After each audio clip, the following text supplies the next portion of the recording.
የማቴዎስ ወንጌል ምዕራፍ 13 ከቁጥር 1 እስከ 9 ባለ ክፍለ ምንባብ መነሻነት እንማራለን። ሁላችሁም በመረጋጋት መንፈስ ሆናችሁ ባላችሁበት አረፍ ብላችሁ የእግዚአብሔርን ቅዱስ ቃል ተሰሙ ዘንድ በትህትና ጠይቃለሁ። የማቴዎስ ወንጌል ምዕራፍ 13 ከቁጥር 1 ጀምሮ ያለው ቃል እንዲህ ይላል። በዚያን ቀን ኢየሱስ ከቤት ወጥቶ በባህር አጠገብ ተቀመጠ። እርሱም በታንኳ ገብቶ እስኪቀመጥ ድረስ ብዙ ሰዎች ወደ እርሱ ተሰበሰቡ። ሕዝቡም ሁሉ በወደቡ ቆመው ነበር። በምሳሌም ብዙ ነገራቸው፣ እንዲህም አላቸው፣ እነሆ ዘሪ ሊዘራ ወጣ። እርሱም ሲዘራ አንዱን በመንገድ ዳር ወደቀ፣ ወፎችም መጥተው በሉት። ሌላውም ብዙ መሬት በሌለበት በጭንጫ ላይ ወደቀ። ጥልቅ መሬትም ስላልነበረው ወዲያው በቀለ። ፀሐይ በወጣ ጊዜ ግን ጠወለገ፣ ስርም ስላልነበረው ደረቀ።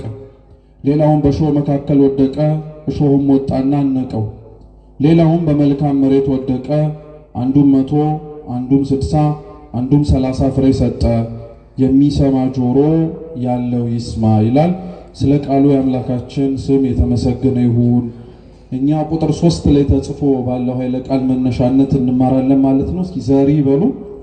ሊዘራ ወጣ። ድገሙት። አሁንም ዘሪ ምን ሊያረግ ወጣ? ሶስተኛ ድገሙት። ዘሪ ምን ሊያረግ ወጣ? በዚህ ቃል መነሻነት እንማራለን። አምላካችን ቅዱስ እግዚአብሔር እንዲያስተምረን የእርሱ ቅዱስ ፈቃድ ይሁንልን። የቅዱስ ማቴዎስ ወንጌል ከአራቱ ወንጌላት መካከል አንዱ ነው። ወንጌላት በዋነኝነት የትኩረት አቅጣጫቸው ሆነው በቤተ ክርስቲያናችን ውስጥ ያላቸው ሚና ሲጠቀስ 3 ነገሮችን ነው ትኩረት አድርገው የሚናገሩት፣ የሚያስተምሩት፣ መልእክትም የሚያስተላልፉት። የመጀመሪያው የወንጌላት ትኩረት አቅጣጫቸው ስለ ጌታችን ስለ ኢየሱስ ክርስቶስ ማስተማር ማሳወቅ ነው። እንግዲህ እንደምታውቁት ወንጌላት ከጌታችን ከኢየሱስ ክርስቶስ ዕርገት በኋላ ስለሆነ የተጻፉት አምላካችን በዚች ምድር ላይ ተመላልሶ በሚያስተምርበት ወቅት ላይ ወንጌላት ገና መጻፍ አልጀመሩም። ስለዚህ ከሱ ዕርገት በኋላ ስለ እርሱ መስማት ያለባቸው ተስፋ አድርገው ሲጠብቁ የነበሩት ሕዝብ ብቻ ሳይሆን ያልጠበቁትም ጭምር ስለሱ በማወቅ የሚጠቀሙ በመሆናቸው ወንጌላት ስለ ክርስቶስ ለማስተማር ተጽፈዋል። ሁለተኛው ወንጌላት የተጻፉት ምክንያት ደግሞ የጌታችንን ትምህርት ለማስተላለፍ ነው። የማንን ትምህርት? የጌታችንን ትምህርት ለማስተላለፍ ነው። ይሄ በነገራችን ላይ ትምህርት ለማስተላለፍ ነው ሲባል ወንጌላትን አንድ ማስተላለፊያ መንገድ ብቻ አድርጋችሁ እንዳታስቧቸው። ምን ለማለት ነው? የወንጌላት ሚናቸው የክርስቶስን ትምህርት በቃሉ የተናገረውን ብቻ ለመጻፍ ብቻ ሳይሆን በስራውም በድርጊቱም ጭምር ሲያደርጋቸው የነበሩትን ነገሮች ጽፈው አስቀምጠውልናል። ምክንያቱም ወንጌል ሰው የሚሰማው ነገር ብቻ ሳይሆን ሰው ሰምቶትም ጭምር የሚኖረው ነገር ነው ወንጌል። ለዛ ነው አብዛኞቻችን በነገራችን ላይ ቃለ እግዚአብሔር በሚሰበክባቸው መድረኮች ላይ ራሳችንን መጠየቅ ያለብን የተሰበከውን መስማታችንን ብቻ ሳይሆን ሲሰበክ ሰምተነው ያለውንም ጭምር እንኖረዋለን ወይም ኖረነዋል ወይ ብለን እንድንጠይቅም ጭምር ያስገድደናል። ምክንያቱም እንዳልኳችሁ ወንጌል የቃል ትምህርት ብቻ አይደለም፣ ተግባርም ጭምር ነው። ጌታችን ኢየሱስ ክርስቶስ የሐዋርያው ቅዱስ ዮሐንስ ወንጌል ምዕራፍ 13 ላይ በምሴተ ሐሙስ በመጨረሻይቱ ወራት ቅዱስ ሥጋውንና ክቡር ደሙን ለደቀ መዛሙርቱ ከመስጠቱ አስቀድሞ ውሃ በኩስኩስቱ ቀዳና ዝቅ ብሎ የደቀ መዛሙርቱን እግር ምን አረገ? አጠበ። እና ጌታችን ኢየሱስ ክርስቶስ ይህንን ባደረገበት ጊዜ ላይ ለደቀ መዛሙርቱ ትምህርት አስተምሯቸዋል። ምን ብሎ? አንደኛ ዝቅ ብሎ በማጠቡ ከናንተ መካከል ማንም ታላቅ ሊሆን የሚወድ ቢኖር ራሱን ምን ያርጋል? ይሄን ግን ከንግግር ባለፈ እርሱ በእነሱ ፊት ራሱን ምን አድርጎን ያሳያቸው? ዝቅ አድርጎን ያሳያቸው። ስለዚህ ወንጌል የሚደመጥ ብቻ አይደለም የሚኖርም ጭምር ነው። ሶስተኛው የወንጌላት የትኩረት አቅጣጫቸው ሆነው ያስተማሩት ያስተላለፉት መልእክት ደግሞ አምላክ ሰው የሆነበትን ምክንያት ነው። እርሱም ለድህነተ ዓለም እኛን ካለንበት ችግርና ከነፍስ እስራታችን ከሲኦል አገዛዝም ጭምር ነፃ እንድንወጣ የተዘጋችብን ገነት ተከፍታ ገነት መንግሥተ ሰማያትን እንድንወርስ ማድረግ ነው። ስለዚህ ወንጌላት በዋነኝነት ጭብጣቸው በዋነኝነት የሚያስተላልፉት መልእክት እነዚህ 3ቱ ናቸው። የማቴዎስ ወንጌል ምዕራፍ 13 ታዲያ ጌታችን ኢየሱስ ክርስቶስ ካስተማራቸው ትምህርቶች መካከል አንዱ ነው። እየሰማችሁ ነው? ሐሳባችሁን እዚሁ ይሰማችኋል አይደል? ይሄ የቤተክርስቲያን ተልእኮ ነው። አትደንግጡ። እኛም ጤነኛ ሆነን አይደለም ተቀምጠን የምንማረው። ያው ያላስጮኸን እግዚአብሔር ዝም ስላስባለን ይሆነ እየሰማችሁ ነው። ስለዚህ የማቴዎስ ወንጌል ምዕራፍ 13 ክርስቶስ ካስተማራቸው ትምህርቶች መካከል አንዱ ነው።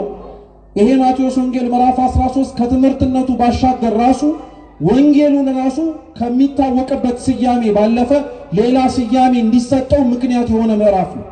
የማቴዎስ ወንጌል ብዙ ጊዜ ላይ በመጽሐፉ ርዕስ ላይ ተጽፎ የምናገኘው አባቶቻችንም ማነው ጸሐፊው ብለው ሲናገሩ የምንሰማው ቅዱስ ማቴዎስን ነው። ግን ቅዱስ ዮሐንስ አፈወርቅ የማቴዎስ ወንጌል ማቴዎስ ወንጌል ተብሎ ከመጠራቱ ባለፈ የምሳሌ ወንጌልም ተብሎ እንደሚጠራ ይናገራል። ምክንያቱም ምዕራፍ 13 በሚባለው ምዕራፍ ላይ ክርስቶስ ስለተለያዩ ጉዳዮች በምሳሌ በጣም በተደጋጋሚ ያስተማረበት ክፍል ነው። ብዙ ምሳሌዎችን እየጠቀሰ ሰው እንዲረዳው ሰው እንዲገባው የራቀውን ነገር ለማቅረብ ቀርቦት ደግሞ ቀሎኛል ብሎ ተረድቻለሁ ብሎ ነገር ግን ከማረግ የተቆጠበበትን ነገር ግልጽ አድርጎ ዙሪያው ባለው ነገር ለማስረዳት ክርስቶስ በምሳሌ ያስተማረበት ነው። ይሄ ማቴዎስ ወንጌል ምዕራፍ 13 ለዛ ነው ክርስቶስ ያስተማረው የመጀመሪያው የምሳሌ ትምህርት ነው ይባላል። በእርግጥ አንዳንድ በቤተ ክርስቲያናችን ሊቃውንት ክርስቶስ ለመጀመሪያ ጊዜ ያስተማረው የምሳሌ ትምህርት ይህ አይደለም ይላሉ። የማቴዎስ ወንጌል ምዕራፍ 5 ምዕራፍ 6 ላይ ባስተማራቸው ሰፊ ትምህርቶች ላይ አምላካችን በተለያዩ ምሳሌያቶች ያስተማራቸው አገላለጾችና ትምህርቶች አሉ። ይሄ የሚለየው ምንድነው? ይሄ ወጥ የሆነ ምሳሌ ከምሳሌነቱም ባለፈ ትርጉሙም እዛው ክርስቶስ እንዲህ ሊል እንደፈለገ በደንብ አርጎ ዝርዝር አርጎ አስተምሯቸዋል። ይሄንን ክርስቶስ ያስተማረው ትምህርት እንግዲህ የሚጀምረው ቁጥር 3 ላይ ዘሪ ዘሩን ሊዘራ ወጣ ብሎ ምን እስኪ ዘሪ በሉ ምን ሊዘራ ወጣ ብሎ ነው የሚጀምረው ትምህርቱ። ግን ትምህርቱን ለመረዳት ራሱ አስቀድመን የነበረበትን ነባራዊ ሁኔታ ክርስቶስ ወደዛ ትምህርት ምን እንደገፋፋውና እንዲያስተምር እንዳረገው ማወቅም ያስፈልጋል። ታሪኩ ሲነበብ እንደሰማችሁት ቁጥር 1 ላይ ኢየሱስ በቤት ውስጥ ነበረ ይላል። ኢየሱስ በቤት ውስጥ ነበረ። እዛ ቤት ውስጥ እርሱ በመኖሩ ምክንያት የተሰበሰቡ የነበሩ ሰዎች ነበሩ። እርሱን ለማየት የመጣ አለ፣ ለመማር የመጣ አለ፣ ተአምር ፈልጎ የመጣ አለ፣ እርቦት ጠምቶት የመጣ ሰው አለ። ለተለያየ ምክንያት ነው የመጣው። ብቻ እዛ ቤት ውስጥ ግን ጌታችን ኢየሱስ ክርስቶስ ነበረ፣ ብዙ ሰውም ነበር። እርሱ የነበረበት ቤቱ ደግሞ መሸከም የማይችላቸው ሰዎች እርሱ ያለበት ቦታ ላይ አብረው ተጠግተው ፊቱን ለማየት ደግሞ ያልቻሉ ሰው ከዛ ከቤቱ በስተውጭ ሆነ በጣም ብዙ ነበሩ። ስለዚህ ክርስቶስን የማየት ናፍቆታቸውን አምላካችን ኢየሱስ ክርስቶስን ለመመልከት ያላቸውን ፍላጎት ተመለከተና ክርስቶስ ከነበረበት ቤት ወጣላቸው ወደ እነሱ እንዲያዩት እንዲመለከቱት ማለት ነው። መስማት የፈለጉትም እንዲያዳምጡት፣ እርቦናል ጠምቶናል የሚሉትም ካጠገቡ ተጠግተው ከእጆቹ መብላት መጥገብ እንዲችሉ ማለት ነው። ለፈለጉበትና አስፈላጊ ነው ብሎ ላመነበት ምክንያት ጌታችን ኢየሱስ ክርስቶስ ከቤት ወደ ውጪ ወጣላቸው። ከቤት ወደ ውጪ ከወጣ በኋላ ብዙ ሕዝብ አብሮት እየተከተለው ይራመድ ነበር። ክርስቶስ አሁንም ትምህርቱን አልጀመረም። ሕዝቡ እየተከተለው እርሱ አብሮ ሄድ ነበር። ከተወሰነ ርቀት በኋላ ግን ከፊት ለፊታቸው ባህር ነበረ። ባህሩ ላይ ደግሞ ታንኳ ነበር። ክርስቶስ ታንኳ ላይ ቆመና ወደ ባህሩ ወደ ውስጥ እየተጠጋ ሕዝቡ ደግሞ ወደ ዳር ቆመው ማለት ነው ማስተማር ጀመረ። ሊያዩት ከመጡ ሊያዳምጡትና ሊማሩ እዛ ቦታ ላይ ከቤት ወደ ውጭ እንዲወጣ ድምፃቸውን ሲያሰሙ ከነበረ ለምንድን ነው ክርስቶስ እዛ ወደ ዳር ቆሞ ሊያስተምራቸው ያልፈለገው? ለምንድን ነው እነሱስ እሱ ወደ ዳር ባይቆም ዙሪያቸው ላይ ባለ ባህር ላይ ሊጓጓዙበት በሚችሉበት መንገድ ወጥተው ለምንድን ነው አብረው እየተንሳፈፈ ካለው ክርስቶስ ጋር አብረው እየተንሳፈፉ የማያዳምጡት? እነዚህን ጥያቄዎች እንድንጠይቅ የሚያስገድደን በነገራችን ላይ ጉዳዩን ለማስፋት አይደለም። እነዚህን ጥያቄዎች እንድንጠይቅ የሚያስገድደን ወንጌል ላይ ያለ ምክንያት የተጻፈ ምንም ነገር ስለሌለ ክርስቶስ ላስተማረው ትምህርት እነዚህን ነገሮች ጥያቄያቸውን መልስ መስጠት አስፈላጊ ስለሆነ ክርስቶስ ታንኳ ላይ ቆሞ በሚያስተምርበት ጊዜ ላይ እነሱ ወደ ዳር እንደመሆናቸው አሁን በዘመናዊው ጊዜ የድምጽ ማጉያ ድምጽን ጮክ አድርጎ በርቀት ላለ ሰው እንዲደመጥ በሚቻል መልኩ የሚያግዝ ምንም አይነት መሳሪያ አልነበረም። ሰው በድምፁ ነው የሚያስተምረው። ያኛውም ሰው የሰውን ድምጽ እየሰማ ነው የሚማረው።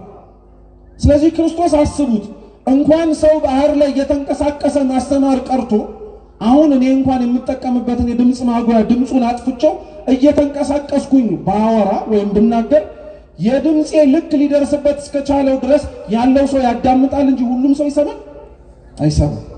ስለዚህ ክርስቶስ ምን ሊል ፈልጎ ነው ወደቡ ላይ ቆሞ ማስተማር ሲችል ታንኳው ላይ ይወጣ? ታንኳው ላይ የወጣበትን የክርስቶስን ምክንያት የቤተ ክርስቲያናችን ሊቃውንት የተለያየ ትርጉም ሰጥተውታል። የመጀመሪያው ክርስቶስ የቆመባት ታንኳ ያስተማረባት ቦታ ቤተ ክርስቲያን ናት ብሏል። እስኪ ታንኳዋ በሉ እንጂ ማናት? ቤተ ክርስቲያን ናት። ታንኳ መሸከም የምችለው ስንት ሰው? እሺ ግልጽ እንዲሆንላችሁ ታንኳ ጀልባና መርከብ ያላቸው ልዩነት ታውቃላችሁ? መርከብ በጣም ትልቅ ነው፣ እንኳን ሰው ዕቃም ይሸከማል። ከመርከብ የሚያንሰው ምንድነው? ጀልባ ነው። ጀልባ ደግሞ ከመርከቡ ባነሰ የተወሰኑ ዕቃዎችንና የተወሰኑ ሰዎችን ይሸከማል። ታንኳ የምትባለው በጣም ትንሿ ያለችው ናት። መሸከም የመቻል አቅም ቢኖራት ራሱ መሸከም የምችለው በጣም ብዙ ሰው አይደለም። አንድ ሰው ያለምንም ችግር መሸከም ትችላለች። ከአንድ በላይ ሰው ግን እየበዛባት ከሄደ ታንኳ ራሱ መሸከም ስለማችል ምን ማድረግ ትጀምራለች? መስጠም ትጀምራለች። ክርስቶስ የቆመባት ታንኳ ቤተ ክርስቲያን ናት ማለት ቤተ ክርስቲያን ራሷ መሪዋ አለቃዋ ድምጹን ሰምተው የምትታዘዝለት ማንም ብቻ ነው ማለት ነው። ክርስቶስን ብቻ ነው ማለት ነው። የቤተ ክርስቲያን መሪዎች ሆነው የቤተ ክርስቲያን እንደራሴዎች ሆነው በአባቶቻቸው ወንበር ላይ ተቀምጠው ያሉ መሪዎችንም ብትመለከቱ በእነሱ ላይ አድሮ የሚናገረው በእነሱ ላይ አድሮ ቤቱን የሚመራው የሚያስተዳድረው ማን ነው? እግዚአብሔር ነው። ታንኳ መሸከም የምችለው ስንት ሰው ብቻ ስለሆነ አንድ። ቤተ ክርስቲያንም ሊመራት የሚችለው ሊያስተዳድራት የሚችለው አንዱ እግዚአብሔር ብቻ ነው። ሌላ ማንም ሊያደርጋት አይችልም።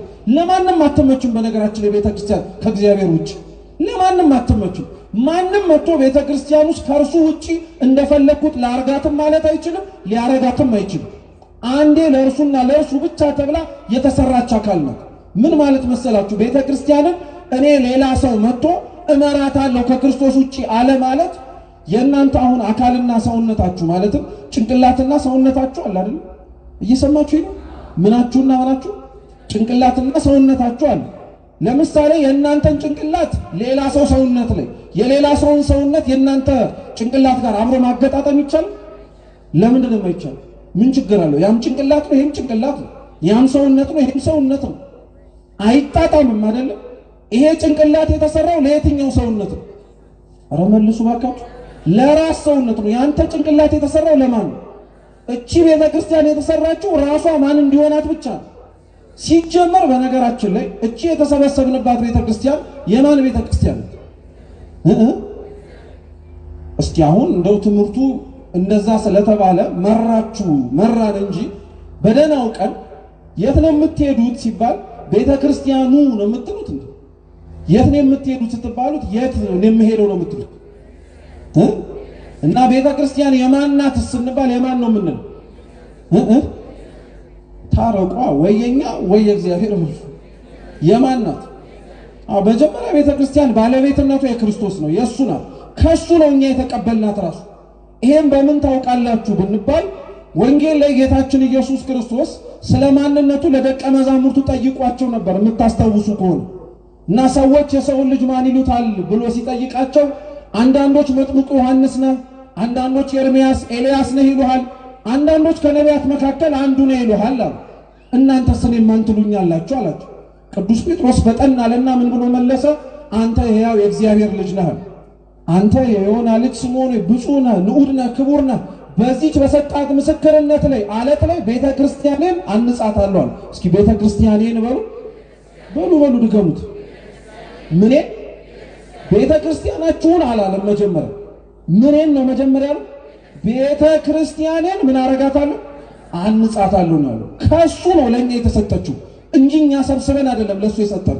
ስለዚህ መሪዋ ማን ብቻ ነው ማለት ነው? ክርስቶስ እግዚአብሔር ነው ማለት ነው። ከሱ ውጪ ለማንም አትስማሙ። ማንም እንደፈለገ በነገራችን የቤተ ክርስቲያንን ሊያረጋት የማይችለው ለዛ ገብቶ መበጥበጥ፣ ገብቶ መረበሽ፣ ገብቶ ማወቅ ሊችል ይችላል። ያ ሁሉ ግን ራሱን ሊያውከው ይችላል እንጂ ቤተክርስቲያኒቷ ያለውን አምላክም ራሷንም ጭምር ሊያሳጣት አይችልም። ቤተክርስቲያን የክርስቶስ ናት ለማለት ነው ይላል። ሁለተኛው ክርስቶስ የተሳፈረባት ታንኳ ደግሞ የኛ ሰውነት ናት። የኛ ሰውነት በሉ። ታንኳ ማለት የኛ ሰውነት ምን ማለት ነው? ታንኳ አሁንም መሸከም የምችለው ስንት ሰው? የኔና የእናንተ ሰውነት መሸከም የሚችለው ምን ብቻ ነው? አንድ ነገር ብቻ ነው። ታውቃላችሁ? አብዛኞቻችን አሁን ከበደን፣ ጨነቀን፣ ግራ ገባን፣ ብዙ ነገር ውስጥ ሆነን ብለን የምንጨነቀው በጣም የሚያስጨንቅ ነገር ውስጥ ስለገባን ብቻ አይደለም። የኛ ሰውነት የተባለው ቤተ መቅደስ መሸከም ከሚችለው በላይ ስለጫነው እየሰጠመ ዓለም እየመሰለ ዙሪያው ያሉትን ነገሮች አብሮ ለመዋልና ለማደር እያስመሰለ የሚገኘው መቆምና ሊቆምባት ከሚገባው ከክርስቶስ ውጪ ብዙ ነገር ስለጫነው ኃጢአቱንም ጭነነዋል፣ ነውሩንም ጭነነዋል፣ ዘረኝነቱንም ጭነነዋል፣ ጎጠኝነቱንም ጭነነዋል። ስለዚህ እንዴት ይሸከም ይሄ ሰውነት? የተሰራው ለክርስቶስ ቤተ መቅደስነት ብቻ ነው። የተሰራው እርሱ እንዲመለክበት እንዲቀደስበት ነው። በነገራችን ላይ ሰይጣን እንኳን በድፍረት የማይጠጋውን ሰውነት እኮ ነው እኛ በጣም ብዙ ነገር የጫነው ታውቃላችሁ። መላእክት በጣም የኛን ሰውነት ያከብሩታል። ሰይጣን ደፋር ስለሆነ ነው። ሰይጣን አንድን ሰው ርኩስ መንፈስ ገብቶ የሚጸናወተው ለምን እንደሆነ ታውቃላችሁ? ከመጀመሪያው ጀምሮ ሰይጣን ከነበረበት ሰማይ ሲዋረድ የመጀመሪያም የመጨረሻ ምኞቱ እንደ አምላክ መሆን ነው። ያንን ስላላገኘ ሊያገኝም ስለማይችልና ስለተዋረደ እስካሁን ድረስ የእግዚአብሔር የዙፋኑ መገለጫ የሆነው ሰማይ ላይ መውጣት ቢያቅተው የኛ ልቦና ውስጥ ግን ለማደር ይሞክራል። ያድራልም ጭምር አንዳንዶቻችን ላይ እውነት አስር ጥሩ ሰይጣን መልአክ እንደሆነ መቼም ማንም የሚጠራጠር የለም። እዚህ ውስጥ ቅድስና የለውም እንጂ ርቀቱ ሌላው አገልግሎቱ መላእክት እንደነበራቸው እንዳለው ነው ያለው። ቅድስና ነው የሌለው። ለምን ሰይጣን የደፈረውን ሰውነት ሚካኤል ገብርኤል ለምን አይገቡበት? ሰይጣን ገብቶ ክፉ እንደሚያሰራን ገብርኤል ሚካኤል ገብቶ እኛ ሰውነት ውስጥ አድረው ለምን ቅድስና ያሰሩን? መላእክት የኛን ሰውነት ለምን እንደማይገቡበት ለምን እንደማይጫኑበት ታውቃላችሁ? ዙፋንነቱ የተሰራው ለአንዱ ለማን ብቻ ስለሆነ ለእግዚአብሔር ብቻ ስለሆነ ነው። እኛ ግን አያችሁት ስንቱን ነገር ጫንበት። ለእግዚአብሔር የማይመቸውን ለአምላካችንም ጭምር አብሮ ሊሄድ የማይችለውን ጫንበት። ስለዚህ እግዚአብሔር ታንኳዋ ላይ ቆመ ማለት ሰውነት መሸከም የሚችለው ምንም ብቻ ነው ለማለት ነው። እግዚአብሔርን ብቻ ነው። ከሌላ ነገር አጫነው። ከጫንክም አውርደው። ከፍ ብለህ መታየት የምትችለው በዛ ነው። ሁላችንም እንደተሰጠን የክርስትና ስም እንደተሰበሰብንባት ቤተ ክርስቲያን መኖር እንደሚጠበቅብን ሕይወት መመስከር እንደሚጠበቅብን ምስክርነት ልንገኝ አልቻልነው። መርከብ የተባለች ታንኳ ተብላ የምትጠራ ሰውነታችን ላይ ብዙ ነገር ጫንባት በቃ። ስለዚህ ክርስቲያን መስለን እንታይ ይሆናል እንጂ ሆነን ግን አልተገኘንም። እግዚአብሔር በቸርነቱ ሁላችንን ይርዳል። ሶስተኛው ቅዱስ ቄርሎስ ዘእስክንድርያ ደግሞ ምን ይላል? ክርስቶስ ቆሞ ያስተምርባት የነበረችው ታንኳ የክርስቲያኖች ሕሊና ናት ይላል። እስኪ የክርስቲያኖች ሕሊና በሉ እንጂ የምኖች ሕሊና? አዎ የክርስቲያኖች ሕሊና። ክርስቶስ ባህር ላይ ቆሞ ማስተማር ይችል ነበር? አይችልም? ይችላል። ይችላል። ምን ችግር አለ? ባህር ላይ እኮ ሲራመድ አይተነዋል። ባህር ላይ እንደተራመደ ሲነገር ሰምተናል። ባህር ላይ ተራምዶ ቆሞ ማስተማር ለሱ አይከብደውም። ታንኳዋን የመረጠው ለምንድን ነው ከተባለ ክርስቲያኖችን ሕሊናቸውን ማደሪያ አድርጎ መልእክት ለማስተላለፍ ነው ይላል ቅዱስ ቄርሎስ። የእያንዳንዳችን ሕሊና በነገራችን ላይ እግዚአብሔር የሚናገረውን ራሱ ለመረዳት እርሱ ሕሊናችን ላይ ማረፍ መቻል አለበት። እርሱ አይምሯችን ውስጥ መቆም መቻል አለበት። አለበለዚያ ምንም አይነት ነገር አንድከም ክርስቲያኖች። እግዚአብሔር የሌለበት ሰውነታችን፣ እግዚአብሔር ያላረፈበት ልብና አይምሯችን እርሱ ራሱ የሚያስተምረውን ትምህርት ለመስማትም ሰምተንም ለመረዳትም አይሆንልንም። ለዛ ነው እርሱ ታንኳ ላይ ቆሞ ሕዝቡ ወደብ ላይ ሆኑ ማለት ምን ማለት መሰላችሁ? አንዳንድ ሰዎች እግዚአብሔር የሚያስተምረውን ቤተ ክርስቲያን የምትናገረውን እግዚአብሔር እነሱ ጋር ተጠግቶ አብሯቸው ሆኖ ከሚያስረዳቸው ይልቅ እነሱ ሊረዱበት በፈለጉበት ወደቡ ዳር ሆኖ በራሳቸው አስተሳሰብ ይረዱታል። እየሰማችሁ ነው? በራሳቸው አስተሳሰብ ይረዱታል። ያ ነው ችግር የሆነብን እኮ ዛሬ ቤተ ክርስቲያን ያላለችውን አለች እየተባለ ያለችውን አላለችም እየተባለ በዚህ ሁሉ ፈተናና ውርጅብኝ ውስጥ የምትሆነው አብዛኞቻችን ሕሊና ውስጥ ምናልባት መቆም የሚጠበቅበት ክርስቶስ ዳር ላይ ነው። እኛ ወደቡ ዳር ነው ያለነው። ወደቡ ዳር ነው ያለነው አብዛኞቻችን። አይመለከተንም ብለን እኮ እንጃ ጥግለኝ ያለው ምናልባት ልናደርግ የምንችለው ከዚህ በላይ ሊሆን አይችልም ብለን ዳር ላይ ነው ያለነው። ሲጮም ድምጹን እንሰማዋለን። ምናልባት እኮ እግዚአብሔር አምላክ በደንብ እንድትጠጉኝ ኑ ወደ ባህሩ ቢለን ግን እኮ ማንም አይመጣም። ታስታውሳላችሁ ክርስቶስ በባህር ላይ ሲራመድ ቅዱስ ጴጥሮስ እርሱ እንደሆነ ባወቀ ጊዜ ላይ ጌታ ሆይ ወደ አንተ እንድመጣ አዘዛል። ጴጥሮስ እኮ ከነበረባት መርከብ ከወንድሞቹ ወርዶ ክርስቶስ የቆመባትን ባህር እየረገጣት አልፏል። ያቺ ባህር ማለት የዓለም መከራ ማለት ነው። ዛሬ መከራው ውስጥ ባለንበትና ተጨንቀን ባለንበት ሰዓት ላይ በመከራዎቻችን ውስጥ ቆሞ ልናገኘው የሚገባውን እግዚአብሔር ያላየነው እኛ ወደቡ ዳር ስለቆምን ነው። በቃ ጥግ ላይ ነን። እኛ ካልደረሰብን፣ እኛ ካልነካን፣ እኛ ካልተጠጋን፣ እኛ ላይ መጥቶ በር አንኳኩቶ ንውጡ ካላለን በቀር ምን አገባን እኛ? ሰላማችንን አግኝተን ድምፁን እየሰማን መኖር ነው። አሁን በነገራችን ላይ ክርስቲያኖች ቤተክርስቲያን ካለችበት ነባራዊ ሁኔታ አንጻር ወደቡ ዳር የምንሆንበት ጊዜ አይደለም። የምንችለው በየቻልንበት በአቅማችን የምንጸልይበት እግዚአብሔርን የምንለምንበት በምንችለው በአቅማችን እየተሰማራንበት ባለንበት ዘርፍ ላይ ለቤተ ክርስቲያን የምንቆምላት ጊዜ ላይ በመጮህ አይደለም። በነገራችን ላይ ድምፅ እናሰማ በማለትም ብቻ አይደለም። ለቤተ ክርስቲያን የእውነት የሚቆምላት ሰው ህሊናው መቀደስ አለበት። ቅዱስ ባስልዮስ ዘቂሳርያ ምን ይላል? ክርስቶስ ያደረበትና እርሱ የሚሰራበት ሰውነት የሚታወቀው ይላል። እስኪ ሐሳቡ በሉ የተቀደሰ አንደበቱ የተገራ ሰውነቱ ለመከራ የተዘጋጀ ነው። እግዚአብሔር እንዲህ አይነቱን ሰውነት ለሁላችን ሰጥቶናል። እርሱ ደግሞ እንደዛ እንዲያደርገን ፈቃዱ ይሁንልን። እንደዚህ ዓላማ ኖሮት ነው ክርስቶስ ታንኳዋ ላይ ቆሞ ማስተማር ጀመረ። ዘርን ሊዘራ ወጣ። አንዱን እንደምታውቁት መንገድ ላይ ዘራው። ሁለተኛውን ደግሞ መከራ ፀሐይ የበዛበት መሬት ላይ ጭንጫው መሬት ላይ ዘራው። ሶስተኛውን እሾህ መሬት ላይ ዘራው። አራተኛውን ደግሞ መልካም መሬት ላይ ዘራው። ክርስቶስ ራሱ ይሄን ያስተማረውን ትምህርት ይተነትነዋል።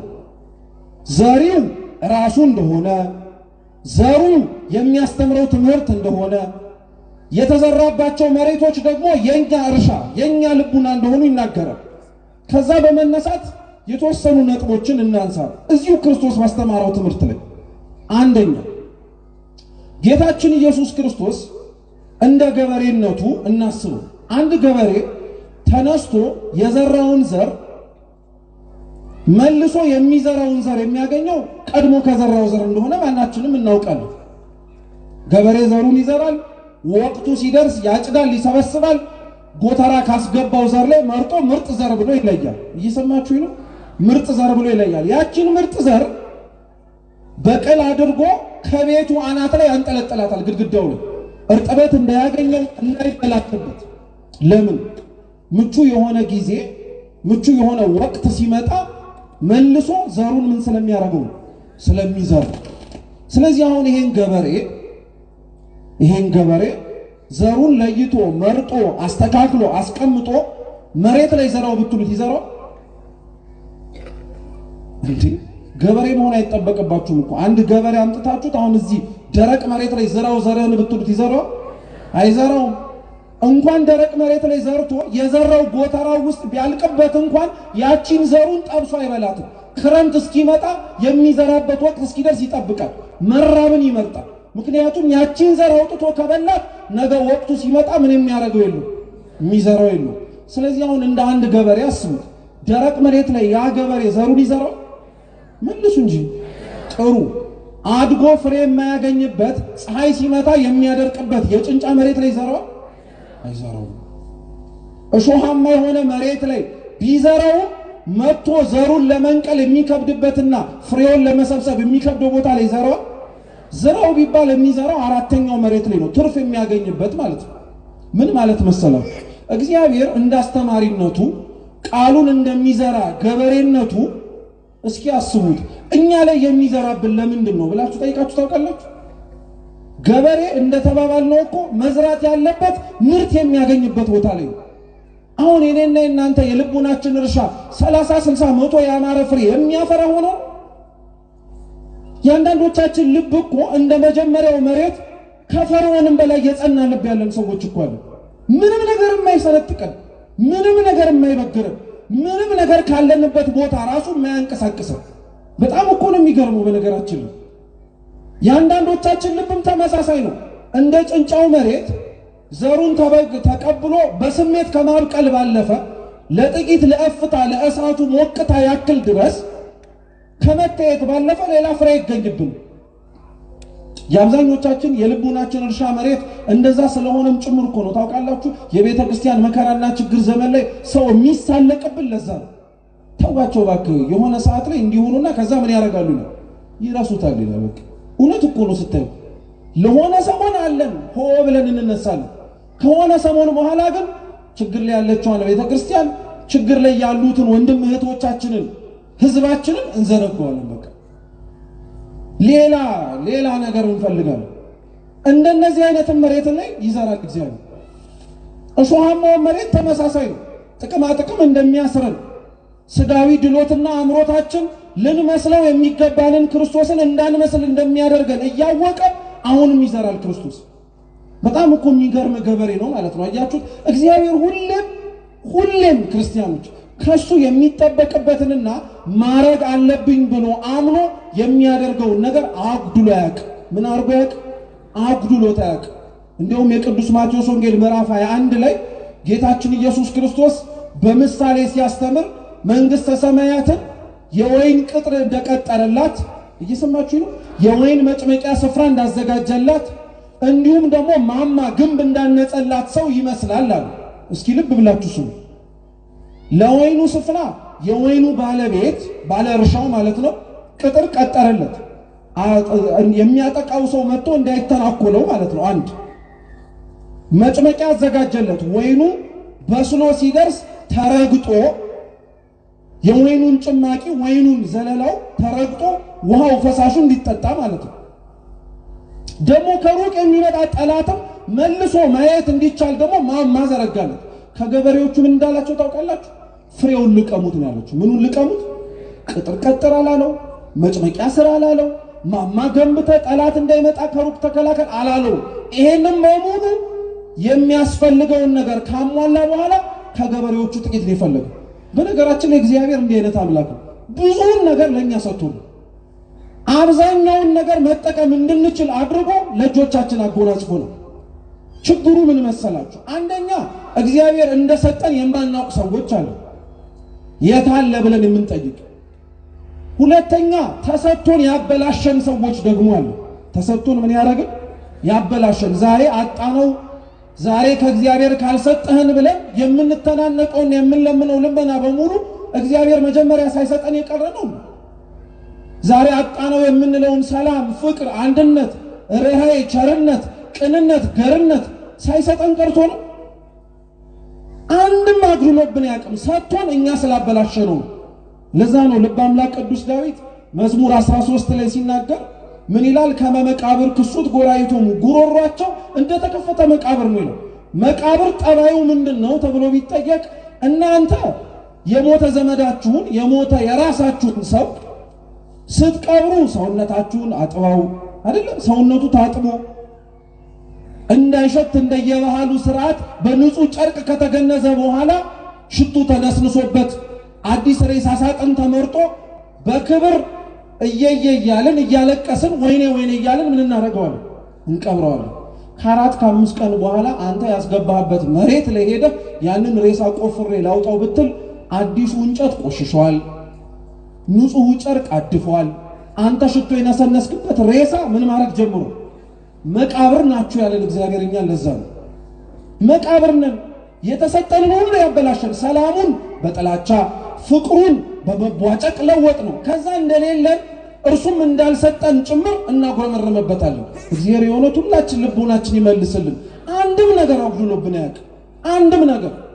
ስለዚህ መሬቶቹ ዘር ለማግኘት ፍሬንም ጭምር ለመሰብሰብ ባይመቹም ገበሬው እየወጣ ዘራባቸው ማለት ፍሬ የማገኝበት መሬት ላይ ብቻ አይደለም እኔ የምደክመው፣ እንደማላገኝበት የሚታወቅበት መሬት ላይ እኔ አልቆርጥም ተስፋ እያለ እኮ ነው እግዚአብሔር። ልቡናችሁ እንደ አለት ቢጸና መከራ ሲመጣ ተሳቃችሁ እንደምትደርቁ ባውቅም ጥቅም አታሏችሁ ክርስቲያን ሆናችሁ ለመታየት ባትችሉ እኔ ግን አልደክምም እዘራባችኋለሁ በደንብ አድርጌያለሁ። ስሙ ለዘላለም የተመሰገነ ይሁን። እውነት እኛ ራሳችን ላይ በቆረጥንበት የተስፋ መጠን እሱኛ ላይ አልቆረጥም። እኛ ራሳችንን ቸል ባልበት መጠን እሱ እግዚአብሔር ቸል አላለንም። እስካሁን ያስበናል፣ እስካሁን ይመለከተናል። እንደዛማ ቢሆን ኖሮ ክርስቲያኖች የሰማችሁትን ኑሩት እኮ ብሎ ዝም ማለት ይችላል። ያዳመጣችሁትን እስከ ስንት ዓመት በሙሉ የተሰበከውን ወንጌል ኑሩት፣ በቃ ከዚህ በኋላ ምን ላደርጋችሁ ማለት ይችል ነበር። ግን አይልም እግዚአብሔር። አንድ ቀን ይሄ እንደ ዓለት የጸናው ልብህ መሰንጠቁ አይቀርም። አንድ ቀን መከራ የሚያሳቅቀው ሰውነትህ በደንብ ጠንክሮ መገኘቱ አይቀርም። አንድ ቀን ጥቅም አታሎ ክርስቲያን መሆን እንዳይታወቅ ዝቅ ያልክበት ጊዜ አብቅቶ ሾህ ተነቅሎ ከፍ ያልክ መሬት መልካም የሆነ እርሻ ልትሆን ትችላለህ። ስለዚህ እግዚአብሔር ተስፋ እንደማይቆርጥ አንደኛ በዚህ አስተማር። ሁለተኛ ቅድም ክቡር መምህራችን ሲያስተምሩ እንደሰማችሁት የኔታ አንዱ ክርስቲያኖች ከሚጠበቅባቸው መንፈሳዊ ሕይወቶች መካከል ክርስቶስን በመከራ መምሰል ነው። በምን መምሰል ነው? በመከራ መምሰል ነው። በመከራ መምሰል ነው። ሲሰማ ቀላል ነው፣ ሲደመጥ እውነት ነው ያስብላል። ኑሩት ስንባል ነው ችግር የሚመጣው። እንኳን ሰይፍና ስለት እኛ ላይ ተቀስቶ መጥቶብን በየክፍለ ሀገሩ ሕይወታቸውን ለሃይማኖታቸው እያጡ እንዳሉት ወንድም እህቶቻችን የሰው ፊት እንኳን እኮኛ መታገስ አንችልም።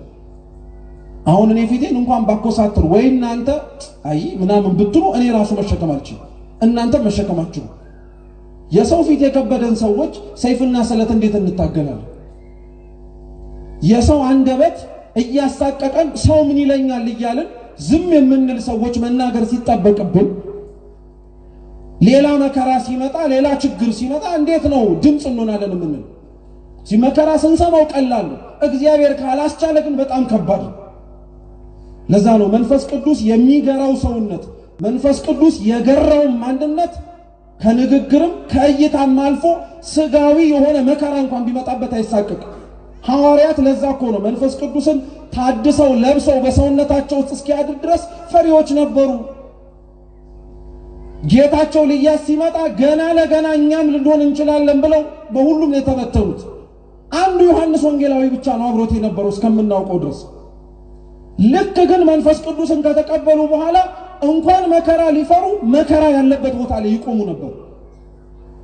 አውደ ሰማዕታት የሰማዕታት አደባባይ ላይ ምስክር የሚሰጥበት ቦታ ላይ የተገኙ ምስክርነት ይሰጡ ነበር። በደንብ አድርገው ምስክር እንዲሆኑ ራሱ የሚያስችላቸውን መንገድ ይመርጡ ነበር። ምስክር እንዳይሆኑ ደግሞ መሰናክል የሚሆናቸውን ደግሞ በደንብ አድርገው ይቃወሙት ነበር። ለዛ ነው ቅድም አባታችን የጠቀሱት ከሐዋርያን አበው መካከል አንዱ ቅዱስ ፖሊካርፐስ በረከቱ ለሁላችን ትድረሰ እየተሳበ አናብስት እየቦጨቋቸው ከአራዊት ጋር እያታገሏቸው ክርስቲያኖችን መከራ ይቀበሉባቸው በነበሩባቸው በጣሊያን ውስጥ ባሉ ኮሎሲየም ተብለው በሚጠሩት ስፍራዎች ላይ እየሄደ ሰማዕት እንደሚሆን አውቆ እየተጓዘ ምዕመናን ያለቅሱለት ነበር። እንደ ፖሊካርፐስ አይነት እረኛ እንደሱ አይነት የመንጋው ጠባቂ የት እናገኛለን እያሉ እውነት ነው። ፖሊካርፐስ ታማኝ እረኛ ነበር። ክርስቶስ አደራ ለሰጠው ለበጎቹ የሚራራ ነበር። ስለዚህ ቢያለቅሱ ለምን አለቀሱ አይባልም። ፖሊካርፐስ ግን እንዳላቸው ታውቃላችሁ፣ ወግዱልኝ ከፊቴ አላቸው። እንደ ንጹህ መገበሪያ ስንዴ ነው ያላቸው። ራሱ ስሙ በደንብ እንደ ንጹህ መገበሪያ ስንዴ በአናብስቱ አፍ ተፈጭቼ ለጌታዬ ንጹህ መስዋዕት መሆን እፈልጋለሁ ተውኝ አላቸው። እንዴት አይነት እረኛ ነው! እንዴት አይነት ታማኝ ምስክር ነው! እንኳን ስበው ሊወስዷቸው ቀርተው ተስበው ሲሄዱ ራሱ ደስ የሚሰኙ ፖሊካርፐስ እኮ ከአንድ ቦታ ወደ አንድ ቦታ ሲወስዱት እንደ ታሪኩ እኮ እንዴት እንደሚገርም ከመንገዱ ብዛት የተነሳ የታሰረበት ሰንሰለት ይላላ ነበር እና በጣም ነው የሚገርመው። ቅዱስ ፖሊካርፐስ የሚያሳድዱትን ወታደሮች የጠራቸው ሰንሰለቱን አጥብቁት እንዳላመልጣችሁ ይላቸው። እውነት እኮ ማምለጡን ለምን እንደማይፈልገው ታውቃላችሁ? የክርስቶስ እስረኛ መሆን ስለሚፈልግ እኮ ነው። የክርስቶስን መከራ መካፈል ስለሚፈልግ። ስለዚህ ለዛ ነው የቤተ ክርስቲያን ታሪክ ላይ ከሚታወቁ መምህራን መካከል አንዱ ቅድስና ባይኖረው ጠርጡለስ የሚባል ሊቅ አለ እና እርሱ ምን ብሎ ይናገራል? ዘር ተብሎ ክርስቶስ በየቦታው የዘራው ቃሉን ብቻ ሳይሆን ይላል። እየሰማችሁ ነው? ቃሉን ብቻ ሳይሆን ዘር የሚባሉት ከተዘሩ በኋላ 30 60 መቶ ያማረ ፍሬ የሚያስገኙ የሰማዕታት ደም ነው ይላል። የሰማዕታት ደም ለክርስትናው እምነት ዘር ነው። ብንሞት እንበዛለን፣ ብናልቅ መልሰን እናብባለን የምንለው የሚሞቱት የእያንዳንዳቸው ለእምነታቸው ምስክርነት ብለው ነፍስና ስጋቸው በጨካኞች የሚለዩት የደማቸው ጠብታ ነገ 30 60 መቶ ክርስቲያኖች እንዲፈሩ ታደርጋለች። በደንብ አድርጋ ለምት ይሄን እናምናለን። ሆኖም ስለታየ ነው በታሪክ። ስለዚህ ክርስቶስን ተመልከቱት። እንደ ዘሪነቱ ገበሬው ቅዱሳን የተባሉ ሰማዕታትን ደረቅ መሬት ላይ ዘራቸው። እስኪ ደረቅ መሬት በሉ። ምን ማለት ይመስላችኋል? ደረቅ መሬት ብትዘሩበት ምንም አያደርግም፣ የማያበቅል ነው። ጥያቄ ልጠይቃችሁ ግልጽ እንዲሆን ማለት ነው። አሁን አንድ ገበሬ ዘሩን ደረቅ መሬት ላይ ቢዘራው ያለው ጣፋንታ ሁለት ነው።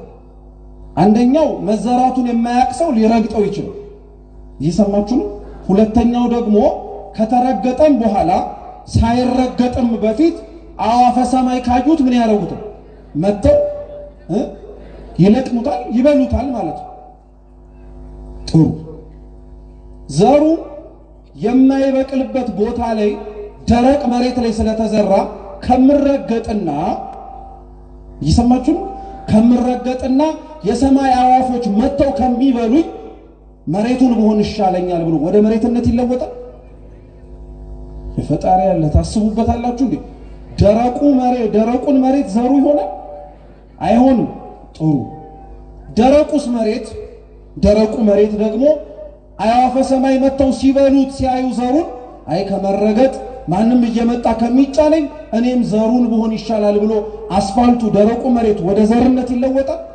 ዘሩም ምንድነው የሚሆነው? ዘር ብቻ ነው። ደረቅ መሬቱ ምንድነው የሚሆነው? ምን ማለት መሰላችሁ?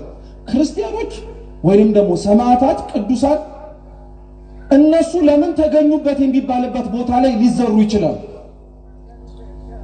ለምን ተዘሩ እዚህ ቦታ ላይ ተብሎ ሊጠየቅ የሚችልበት ቦታ ላይ ዘር። ልብ ብላችሁ ስሙ። እንደነዚህ አይነት ቅዱሳን በእኛ አስተሳሰብ ፍሬ ሊገኝበት የማይችልበት ደረቅ መሬት ላይ የሚዘሩት ጽናታቸውን እንድንማር ዘሩ ገና ለገና አልበቅልምና አደጋ ከሚገጥመኝና ከምበላ ብሎ ወደ አስፋልትነት እንደማይለወጠው ሁሉ ቅዱሳንም እኛን የሚመስለን ሰው ስላጣን ብለው የሚያሰቃዩአቸውን ሰዎች አይመስሉ። አሁን እኛ ግን የራሳችንን አኗኗር ተመልከቱት። ያለንበትን ዓለም፣ የምንኖርበትን ቦታ፣ የምንሰራበትን መስሪያ ቤት፣ አብረውን የሚበሉትን የሚጠጡትን ሰዎች ለመምሰል ብለን ዘር ሆነ ሳለ እኮ ደረቅ የሆንክ ሰው አለ። አስፋልት ሆነ ከሰው ጋር ለመኖር ብለህ ማለት ነው። ሰው እንዴት ከሰው ጋር ለመኖር ብሎ ከፈጣሪው ጋር ይታላል? ሰው እንዴት ከአብሮ ከሚኖረው ከሚያድረው ነገር ግን እስከ በዘላለም ድረስ ሊያኖረው የማይችለውን ለመምሰል ብሎ እንዴት እንዲሆነ? ቅዱሳን ግን እንዲህ አሉ። ዘር ነበሩ፣ እየተረገጡም ዘር ናቸው፣ እየተበሉም ዘር ናቸው።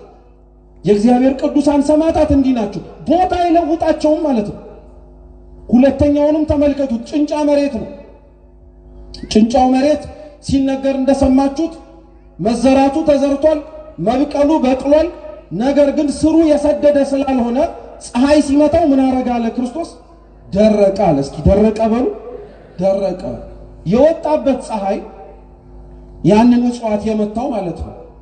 እንደምታውቁት አስፈላጊ እንደሆነ ማንም አይጠራጠር። ለእጽዋት እድገት ፀሐይ ያስፈልጋል፣ ምንም ጥርጥር የለም። ፀሐዩ መከራ ነው፣ ዘሮቹ እኛ ነው። መከራ ለክርስቲያኖች እድገት ወደድንም ጠላንም ያስፈልጋል። ቅድም ራሱ ያለው ቅድም አባታችን ሲናገሩ የሰማችሁትን ድጋሚ እናጥንክረው። ቅዱስ ባስልዮስ ዘቂሳርያ በክርስቲያኖች ላይ የሚመጣ መከራ ማለት አባጣና ጎርባጣ የሆነውን ሰውነታችንን ጠርጎ የሚያስተካክልልን መንሽም ጭምር ነው ብሎ ነው የሚናገሩ። ስለዚህ መከራው ማስተካከያ ነው። መከራው ለጥቅምም ጭምር ሊመጣ ይችላል። ከኛ ንዝህላልነት፣ ስንፍና መስራት የሚጠበቅብንን ሳናደርግ የሚመጣውን ግን ለማለት አይደለም። ልብ ብላችሁ ስሙ። ለክብር የሚመጣው መከራ ግን ክርስቲያንን የሚያስተካክል ነው፣ እንዲበቃ የሚያደርገው ግን ተመልከቱ። የሚጠቅመው ፀሐይ ያንን አበባ ወይም ያንን ዘር አደረቀ። ለምን? ስሩ ስላልሰደደ። ምኑ ስላልሰደደ? ስሩ ስላልሰደደ። ምን ማለት መሰላችሁ? ይሄ ዘር ክርስቲያኖች ናቸው። ፀሐዩ መከራ ነው። መከራ ሲመጣባቸው የሚከስሙ የሚደርቁ ፍሬ ያለባቸው መስለው ታይተው ነገር ግን የሌላቸው ሰዎች መካከል ላይ የሚዘሩ ክርስቲያኖች አሉ። እኛ መከራ ደረሰብን ብለን እንዳንሳቀቅ፣ እኛ ተፈተነናል ብለን የእግዚአብሔር ላይ ያለንን ተስፋ እንዳናጣ ከኛ በላይ የሚፈተኑ ሰዎችን እግዚአብሔር እንድናይ ያደርገናል። ከኛ በላይ እየተሰቃዩ ያሉትን ሰዎች ድምፃቸውን እንድንሰማ ያደርገናል። ግን ምን ያክል ሰው ድምፁን መስማት እንደሚፈልግ ራሱ ፈጣሪ ነው የሚያውቀው። አንዳንዶቻችን እኮ እንኳን የክርስቲያኖችን መከራ ላይ ናቸው ብሎ ለመናገር ድምፃቸውን ጩኸት ስንሰማ ራሱ በስመ አብ ወወልድ ወመንፈስ ቅዱስ ስለዚህ ያሳቅቅ ነው የምንለው። ኧረ ወገኖች ተው፣ ግን እንደዛ ይባልም ነበረ። እንደውም ያን ጩኸት ከኛ ጋር እየሰማ ነው ማልቀስ ነበር የሚጠበቅብን፣ ማንባት ነበር የሚጠበቅብን። ግን አልታደልንም። ያንን እሱ አላንስ ብሎ ደግሞ ድምፃቸውን መስማት አንፈልግም። እስኪ ቶሎ አሳልፈው የችግር የረሃብ የሰቆቃ ነገር ቴሌቪዥን ላይ እኮ ሰው ማየት አይፈልግም። እውነት አስብ መልሱ እንጂ እውነት ነው። ያለፍነውን እንኳን የ77ን ድርቅ ማንም ማየት አይፈልግም። በስመ አብ ወወልድ ወመንፈስ ቅዱስ ምን ማለት ነው የምታሳየኝ? አሳልፈው ነው የሚለው። ሰው እንደሚራብ ማየት አንፈልግም። ሰው እንደሚጠማ መመልከት አንፈልግም። አንዱ በነገራችን ላይ የምንቀበላቸው አጽዋማት ዋነኛ ዓላማቸው ይሄን ነው። አንተ ለተወሰነ ሰዓት ፈቅደ ወደ ስትራብ የሚሰማ የሆድ የረሃብ ስሜት ሰው ሳይፈቅድና ሳይወድ እህል አጥቶ ይሰማዋል። ያ ስሜት እንዲሰማ ተፈልጎ እኮ ነው። ሌላውን ጽድቅ እንኳን ቢቀር ማለት ነው። እዚህ መከራ የበዛበት ቦታ ላይ እኛ የምንደርቀው መካከል ላይ የሚዘሩ ዘሮች አሉ። ቅዱስ ባስልዮስ ደግሞ ድጋሚ ይሄኛውን ሌላ ትርጉም ይሰጠዋል። ምን ይላል መሰላችሁ? ከላይ አፍርተው ከስር ግን ስር ሳይሰዱ የነበሩት ዘሮች ማለት አስመሳይ ክርስቲያኖች ናቸው ይላቸው። እስኪ በሏት፣ ምን ነው አይዟችሁ በሏት። አስመሳይ ክርስቲያኖች ከላይ ስንታይ በደንብ ጠንቅቀን ፍሬ ያፈራን ምን መስል በደንብ ጠንቅቀን እንኳን ሌላ ችግር ቀርቶ እኛ ራሳችን ለመከራው መከራ የምንሆን ምን መስል እኛ ራሱ ለሚመጣብን ነገር ከዝግጅታችን አንፃር ሌላስ ምን አለ ምን መስል ግን አይደለም። ስር ቆንጥጠን ስላላደግን ስር ቆንጥጠን ቤተክርስቲያን ትምህርቷን፣ ዕውቀቷን፣ ትውፊቷን፣ ሕይወቷን፣ ገድሏን፣ ግርፋቷን ስላላወቅንላት ስር ሰደን ስላላደግን ስላልቆነጠጥን የሆነ ነገር ሲመጣ እንሸበራለን። እግዚአብሔር የጸና ልብ ለሁላችንም ይስጠን። ሶስተኛው መሬት እሾሃማው መሬት ነው። እሾህ እንደሚታወቀው ገበሬ ፈልጎ ምናልባት ሊተክለው የሚችለው አጥር መከላከያ እንዲሆነው ነው እንጂ ገበሬ ስንዴ ቢዘራበት ላይ እሾህ አብሮ ይዘራል አይዘራም። መከራ ነው። በኋላ ላይ ዘሩ ሲደርስ ችግር ነው የሚያመጣው። ምን ማለት መሰላችሁ? ክርስቶስ እዚሁ የማቴዎስ ወንጌል ምዕራፍ 13 ላይ ሌላ ያስተማራት የምሳሌ አጭር ትምህርት አለች። ምን ይላል? አሁንም ራሱን እንደ ገበሬ ዘርዘር ይመስልና ቀን ወጥቶ ይዘራል ይላል። መቼ ወጥቶ ይዘራል? ቀን ወጥቶ ይዘራል አለ። ከዛ ምን ይላል መሰላችሁ? ገበሬው ቀን ዘርቶ ከጨረሰ በኋላ ማታ ደግሞ ጠላት መጥቶ ይዘራባቸዋል አለ። ምን ያደርግባቸው? አንዳንዶቻችን ቀን ላይ መስማት ማዳመጥ እንዳለብን ተጠርተን የምንመጣበት ጊዜ ላይ ልቡናችንን እንከፍታለን። ጥሩ ነው። ለእግዚአብሔር ልቡን ያልከፈተ ታዲያ ሰው ለማን ሊከፍት ነው? ችግሩ ግን ምን መሰላችሁ? የአብዛኞቻችን ልብ ለእግዚአብሔር ብቻ መከፈት ሲያስፈልገው ልባችንን ከፍተነው ለጠላትም ጭምር እንዲዘራበት የፈቀድን ማለት። እሾህ ማለት ፍሬ ለመልቀም በጣም የሚያስቸግር ነገር ነው። ሳይፈለግ የሚያድግ ነገር ነው። ብዙ ሳንፈልጋቸው የበቀሉብን እሾሆች አሉ። በሀገርም ላይ በቤተ ክርስቲያንም ላይ በሁሉም ቦታ ላይ ከዛም አንሶ እንኳን እኛ ውስጥም ጭምር የማያስፈልጉ እሾሆች አሉ። በቃ መነቀል ያለባቸው እነዛ እሾሆች ከየት መጡ? ስናንቀላፋ። ምን ስናረግ? ስናንቀላፋ። የተዘራብንን ዘር ስላልጠበቅን፣ የሰማነውን ቃለ እግዚአብሔር ሌላ ሰው እንዳያበላሽብን አልጠበቅነው። ለዛ ነው ጠላት እኛ መሬቱን መጠበቅ በሚገባን ገበሬው ዘሩን ዘርቶ በሄደበት ቅጽበት ላይ ስናንቀላፋ መጥቶ ይዘራል። ዛሬ እንደ ችግር የምናወራቸው ነገሮች በሙሉ ሰይጣን ፈተነን ብለን ከምንናገረው ባልተናነሰ የእንቅልፎቻችን ውጤት ናቸው። አንቀላፍተናል። ቅድም ተምረናል በደንብ በሰማዕትነት ትምህርት አንቀላፍተናል። በደንብ አድርገን መንቃት ሲጠበቅብን፣ መበርታት ሲጠበቅብን እንደ ዋዛ መጾም፣ መጸለይ፣ መስገድ፣ መመጽወት ሳይሆን ከልባችን እነዛ ማድረግ ሲጠበቅብን ምን ችግር አለ? የነቢያቱ ሲያልፍ አብዩ ይመጣል፣ አብዩ ሲያልፍ የሐዋርያቱ ይመጣል፣ የሐዋርያቱ ሲያልፍ ፍልሰታ ትመጣለች እያልን ጾሙን ሳንጠቀምበት ገብቶ እያስወጣ ነው። ተቸገር። እያንዳንዱ ጾም ግን በዓላማ ተጀምሮ በግብ የተጠናቀቀ ነበር። እኛ ጋር ግን ሲመጣ ምናልባት ስለ ስጋዊ ፍላጎትና ዓላማችን ካልሆነ በቀር በጾሙ ሀገርን አስበው የሚጾማል፣ ቤተክርስቲያንን አስበን እንጾማለን። እየምናማረራቸውን አስተያየት ለመስጠት ጣታችንን የምንቀስርባቸውን ከላይ እስከታች ያሉትን እያንዳንዳቸውን አስበን ጾመ ታውቃለህ? ጸልየ ታውቃለህ? አብዛኞቻችን እንኳን አናረገው።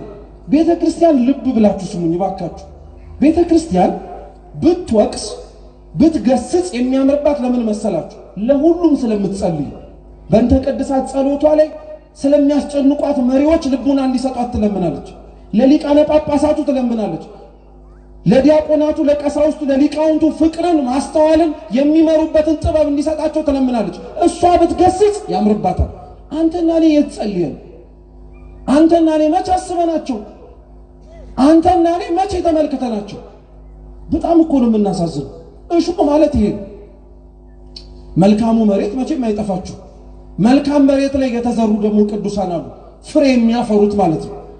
ከስቃያቸው ውስጥ መልካም ነገር የሚገኝባቸው፣ በመከራቸው ውስጥ ሌሎችን የሚያሳምኑ። ልክ ቅድስት አርሴማ ድርጣድስን እንዳሳመነችው እርሷን ማሰቃየቱን አሰቃይቷታል እኮ። እርሷን በደንብ አድርጎ በሚችለው መልኩ ፈትኗታል። ግን የሚገርማችሁ እሷ ስታልፍ ድርጣድስ አመኑ። ምን ሩቅ አስኬደን። በረከቱ ለሁላችን ትድረሰን። ጲላጦስ ማመኑን የሚያውቅ ሰው አለ እንደዚህ ውስጥ? ጲላጦስ እኮ ክርስቶስን አሰቃይቶት ያንን ሁሉ መከራ እንዲቀበል ከደሙ ንጹህ ነኝ ብሎ ታጥቦ በመጨረሻ አምኖ ስንክሳራችን ላይ እኮ ታሪኩ በረከቱ ትድረሰን ተብሎ የተጻፈለት ሰው። መልካም መሬት ማለት ይሄ 30 60 100 ያማረ ፍሬ የሚገኝበት። ሁለት ሶስተኛው የመጨረሻው እንድታውቁት የሚያስፈልገው ከምንገባው ጾም ጋር። አሁን ከነገ ጀምሮ እንቀበለው ጾም እንደምታውቁት የነቢያት ጾም። የነቢያት ጾም ዋነኛ ጭብጡ ዓላማው ነቢያት ክርስቶስ ለአዳም የሰጠውን ቃል ኪዳን በማሰብ በማስታወስ አምላክ ሰው ይሆናል፣ ይወርዳል፣ ይወለዳል፣ ያንን ዘመን ቅርብ እንዲያደርግላቸው የጾሙት የተማጸኑት።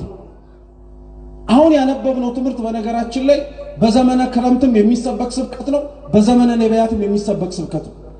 ስሙ በደንብ። ክርስቶስ መጀመሪያ ቤት ውስጥ ነበረን ያልኳችሁ። ምን ውስጥ ነበረ? በቃ እየጨረስን ነው። ስሙ። ምን ውስጥ ነበረ? ከቤቱ ወዴት ነው የወጣው? ወደ ውጭ። ቤት የምትባለው ሰማይ ናት። ቤት ውስጥ የነበረው ክርስቶስ ነው።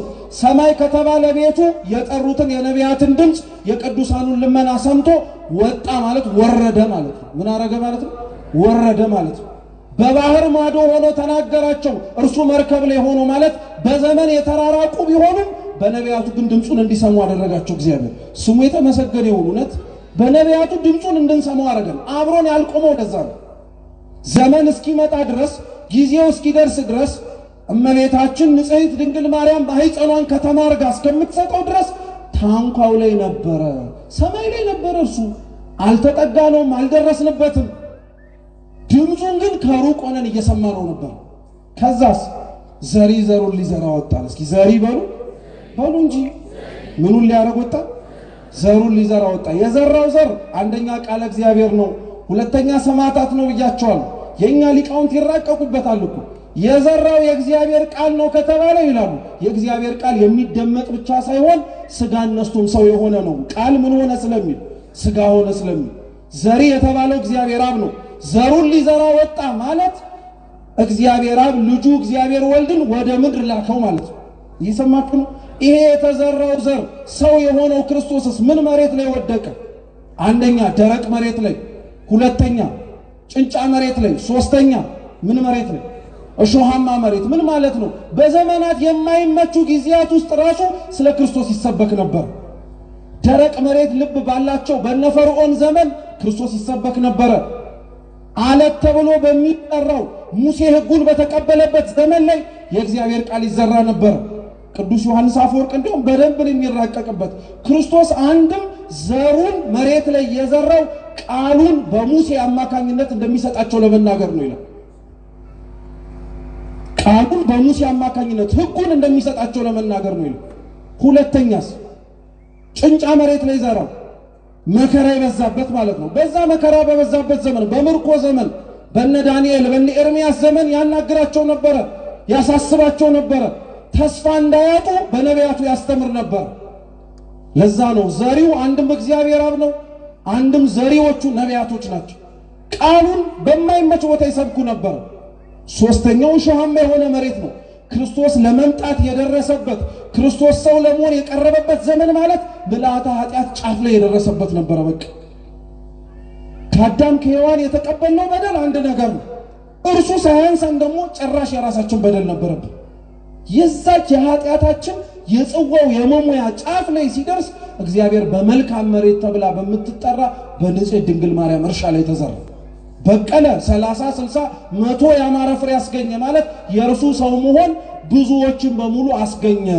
የሚሰማ ጆሮ ያለው መስማትን ይስማል። የሰማነውን በልቦናችን ሰሌዳ ይጻፍልን። ወስብሐት ለእግዚአብሔር። በደንብ ከጀመራችሁት በደንብ ድገሙት። ሶስት አድርጉት እስኪ። እግዚአብሔር ልጆች ያስተማረን የመከረን የቃሉ ባለቤት ልዑለ ባሕሪ እግዚአብሔር አምላካችን ከሁሉም አስቀድሞ ስሙ የተመሰገነ ይሁን። ላስተማሩን ለመከሩ ለመምህራችን ለመምህር ዘላለም ታዬ እግዚአብሔር አምላካችን ቃለ ሕይወት ያሰማልን፣ ቃለ ሕይወት ያሰማልን፣ ቃለ ሕይወት ያሰማልን፣ አስመምራን ያድልልን።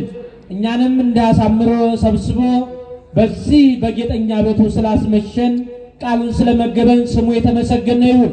ጊዜያችሁን ለመቆጠብ ዛሬ የተጀመረው ጉባኤያችን በ16 ማታ ለ3 ቀን ስለ ወንጌል ሁሉን አደርጋን ጠዋፍ አብርተን የምናጠናቀው የዚያ ጊዜ ስለሆነ በእነዚህ ቀኖች እንድትገኙ በእግዚአብሔር ስምና በድንግል ማርያም ስም እያሳሰብኩኝ የመጨረሻውን ዝማሬ የሚዘምሩልን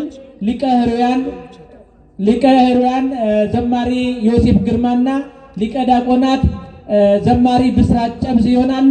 ወደ እነሱ እንሄዳለን።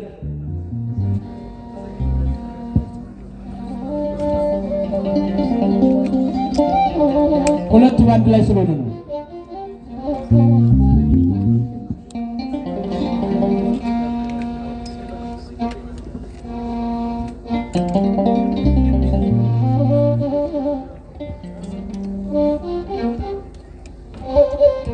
በስመ አብ ወወልድ ወመንፈስ ቅዱስ አሐዱ አምላክ።